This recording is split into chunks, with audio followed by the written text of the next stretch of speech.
Tipuri de dureri de cap și tratament. Știați că există tipuri diferite de dureri de cap și tratamente adecvate?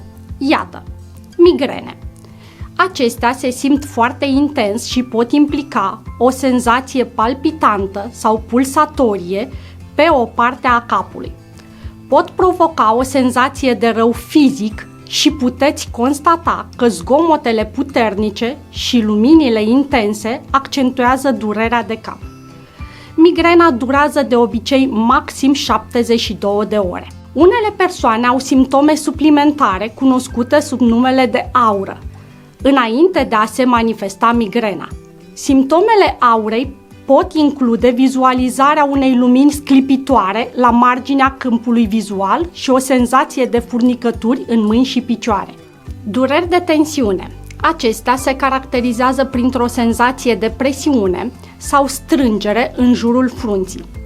Acestea reprezintă cel mai frecvent tip de durere de cap și pot dura între 30 de minute și 7 zile.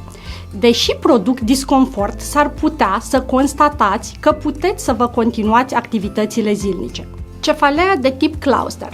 Dacă aveți o durere foarte severă, invalidantă, pe o parte a capului, de obicei în jurul unui ochi, aceasta poate fi însoțită de ochi apoși, congestie și o pleoapă căzută.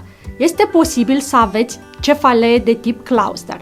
Durerile cluster tind să dureze între 15 minute și 3 ore și sunt rare. Durerile sinusale. Acestea sunt de obicei localizate în zonele de deasupra sinusurilor din frunte, obraj și podul nasului. Uneori, o durere de cap sinusală poate provoca de asemenea o durere de dinți. Cum pot fi tratate durerile de cap? Există o serie de modalități prin care puteți ameliora durerile de cap în mod natural. Beți multă apă. Odihniți-vă cât de mult puteți. Nu vă expuneți razelor solare directe. Efectuați exerciții fizice regulate între episoadele cu dureri de cap pentru a vă ajuta la scăderea frecvenței acestora. Reduceți cât de mult nivelul de stres cotidian. De asemenea, puteți lua în considerare administrarea unui calmant, cum ar fi paracetamolul sau ibuprofenul.